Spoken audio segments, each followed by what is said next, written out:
K Karunakaran സ്മാരകത്തിനു വേണ്ടി പിരിച്ച ഫണ്ടും കോൺഗ്രസ് നേതാക്കൾ മുക്കിയെന്ന് തൃശൂരിലെ NDA സ്ഥാനാർത്ഥി പത്മജ വേണുഗോപാൽ. കരുണാകരന് വേണ്ടി പലരും പണം നൽകിയതായി തനിക്കറിയാം, എന്നാൽ അച്ഛനു വേണ്ടി ഒന്നും ചെയ്തിട്ടില്ല.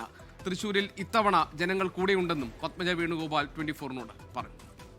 പൈസ കുറേ പേരുടെ ഇന്ന് പലരും കൊടുത്തിട്ടുണ്ട് അച്ഛനോടുള്ള സ്നേഹം കൊണ്ട്. അതെനിക്കറിയാം, എത്രയാണെന്ന് എനിക്കറിയില്ല.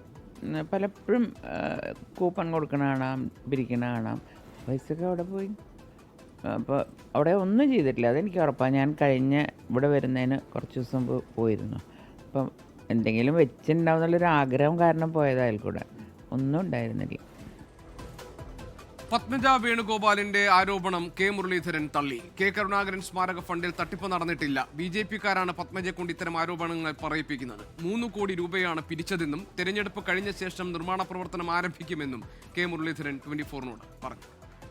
അവർ പ്രതിനിധാനം ചെയ്യുന്ന പാർട്ടി പറഞ്ഞു കൊടുത്തായിരിക്കും. അവർക്ക് അതിനെ സംബന്ധിച്ചൊന്നും അറിയില്ല. അതിൻ്റെ കണക്ക് അവർക്കറിയാം. അത് സ്വമനസാരൂടെ പറയുന്നതല്ല. സ്ഥലത്തിൻ്റെ എല്ലാ പെർമിഷനും ഈ അടുത്ത ദിവസങ്ങളിലാണ് കിട്ടിയത്.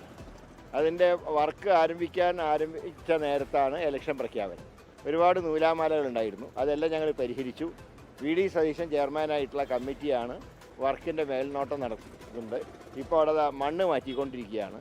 ഈ ഇലക്ഷൻ കഴിഞ്ഞാൽ ഉടൻ തന്നെ അതിൻ്റെ നിർമ്മാണം ആരംഭിക്കും.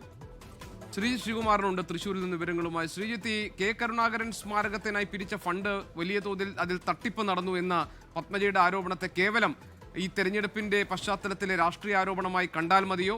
അതിനപ്പുറമുള്ള ഗൗരവത്തിലാണോ ഈ കാര്യങ്ങൾ പത്മജ വേണുഗോപാൽ അവതരിപ്പിച്ചത്?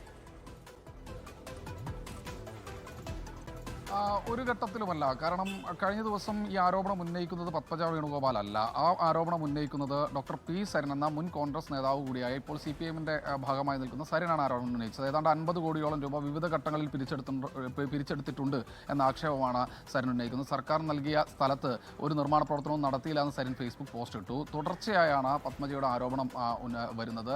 പത്മജ വളരെ കൃത്യമായി തന്നെ നമ്മൾ ചോദിക്കുമ്പോൾ പറയുന്നുണ്ട്, പലരിൽ നിന്നും കൂപ്പൺ അടിച്ച് പിരിക്കുന്നത് കാണുന്നുണ്ട്. പലരും അച്ഛനോടുള്ള സ്നേഹം കൊണ്ട് പണം കൊടുക്കുന്നുമുണ്ട്. പക്ഷേ ആ പണമൊക്കെ എവിടെ പോയി എന്ന് യാതൊരു അറിയില്ല. അത് കോൺഗ്രസ് നേതാക്കൾ തന്നെ മുക്കിയിരിക്കാമെന്ന ഒരു ആശങ്കയാണ് അവർ പങ്കുവച്ചത്. എന്തായാലും കഴിഞ്ഞ ദിവസങ്ങളിലൊക്കെ അവിടെ പോയി അവിടെ ഒരു ഇഷ്ടിക തുണ്ട് പോലും എടുത്തു വെച്ചിട്ടില്ല എന്നാണ് പത്മജ പറയുന്നത്. കെ മുരളീധരൻ ഇപ്പോൾ പറയുന്ന അവിടുത്തെ മണ്ണ് മാറ്റുന്ന നടപടിക്രമങ്ങൾ പൂർത്തിയായി എന്ന് കെ മുരളീധരൻ വിശദീകരിക്കുന്നുണ്ട്.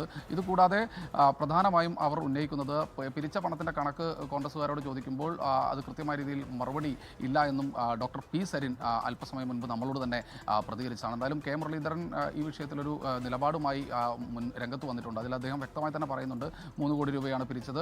അത് UDF ചെയർമാനായി പ്രതിപക്ഷ നേതാവ് VD സതീശൻ ചെയർമാനായ ഒരു കമ്മിറ്റി രൂപീകരിച്ചിട്ടുണ്ട്. ഇലക്ഷൻ ആയതുകൊണ്ട് മാത്രമാണ് ചില നൂലാമാലകളൊക്കെ ഉണ്ടായിരുന്നു എന്നൊരു വിശദീകരണമാണ് നടത്തുന്നത്. പക്ഷേ ആ പണത്തിൻ്റെ കണക്ക് എവിടെയെന്ന ചോദ്യം വരും ദിവസങ്ങളിലും കൃത്യമായ രീതിയിൽ ഉയർത്താനുള്ള തീരുമാനത്തിൽ തന്നെയാണ് ഇടതുപക്ഷവും CPI-യും ഉള്ളത്. അതിന് ഒരാദ്യ വെടി പൊട്ടിച്ചിരിക്കുന്നത് പാലക്കാട് നിന്ന് P. സരിൻ തന്നെയാണ്. ആ പിരിച്ച പണത്തിൻ്റെ കണക്ക് കൃത്യമായ രീതിയിൽ പുറത്തുവിടണമെന്നാണ്.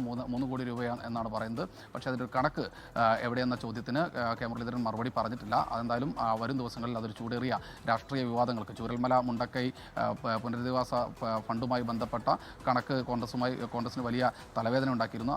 ഇതും സ്വാഭാവികമായി ഇതിൻ്റെ കണക്കും പറയുമ്പോൾ വലിയ തോതിൽ രാഷ്ട്രീയ വിവാദം കൊഴുക്കുന്ന കാര്യത്തിൽ യാതൊരു തർക്കവുമില്ല. GK. ശ്രീജിത്ത് ശ്രീകുമാറിനാണ് വിവരങ്ങൾ നൽകിയത് തൃശ്ശൂരിൽ നിന്ന്.